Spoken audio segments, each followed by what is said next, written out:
Good afternoon बच्चों। जैसे पहले आपको हमने सीखने का अर्थ एवं परिभाषा, सीखने के प्रकार और सीखने के नियम बताए हैं, उसके बाद आपको बताते हैं सीखने के सिद्धांत। सीखने के प्रमुख सिद्धांत निम्नलिखित हैं। पहला है प्रयत्न एवं भूल का सिद्धांत। इस सिद्धांत का प्रतिपादक थॉर्नडाइक महोदय ने किया था। इस सिद्धांत के अनुसार व्यक्ति किसी भी कार्य को सीखने के लिए पहले स्वाभाविक अनुक्रिया करता है, परंतु जब वह गलत होती है, कभी कभी अचानक सही अनुक्रिया भी हो जाती है। थॉर्नडाइक ने अपना प्रयोग एक भूखी बिल्ली पर किया। उन्होंने भूखी बिल्ली को पिंजरे में बंद कर दिया और खाना पिंजरे के बाहर रख दिया। बिल्ली ने अपनी भूख मिटाने के लिए प्रयास आरंभ कर दिया और उछल कूद करने लगी। उछल कूद करने पर अचानक सिटकिनी खुल गई और बिल्ली को भोजन प्राप्त हो गया, परंतु जब कई बार इसी क्रिया को अपनाया गया तो एक ऐसा समय आया कि बिल्ली ने दरवाजा बंद होने के तुरंत बाद सिटकिनी खोल ली। ऐसा उसने इस क्रिया को प्रयत्न एवं भूल द्वारा सीखा।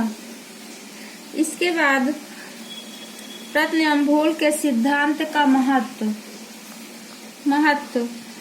इस विधि के द्वारा बालकों के परिश्रम के गुण का विकास किया जा सकता है तथा शिक्षक इस विधि से बालकों के ज्ञान को ज्यादा सुदृढ़ बना सकते हैं, क्योंकि यह अभ्यास पर आधारित है।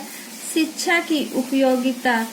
प्रयास एवं भूल की विधि में बहुत शक्ति की आवश्यकता होती है। इस विधि से बहुत देर में उद्देश्य की सफलता मिलती है। तीसरा है, यह विधि गणित, व्याकरण आदि के लिए अच्छी सिद्ध होती है। जैसे पहला बताए थे प्रयत्न एवं भूल का सिद्धांत, उसी तरह आपको बताते हैं संबंध। दूसरा है सिद्धांत संबंध प्रत्यावर्तन का सिद्धांत।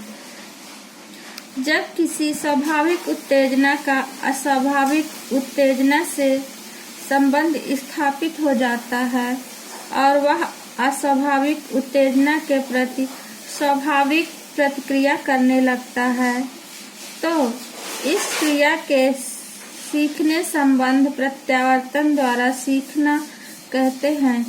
इस सिद्धांत का प्रतिपादक पावलोव महोदय ने किया था। अब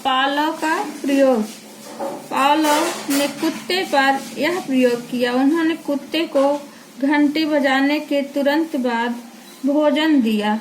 इस प्रकार जब इस क्रिया को 2-3 बार दोहराया गया तो कुत्ते ने घंटी बजते ही लार टपकाने लगी शुरू कर दी, क्योंकि उसका संबंध घंटी के साथ स्थापित हो गया था, जो कि अस्वाभाविक उत्तेजना थी। उसका संबंध घंटी के साथ इसलिए स्थापित हो गया था क्योंकि उसे मालूम था कि उसके बाद भोजन अर्थात उसे स्वाभाविक उत्तेजना प्राप्त होगी। संबंध क्रिया में सीखना। बच्चों, इसको हम कल आपको बताएंगे।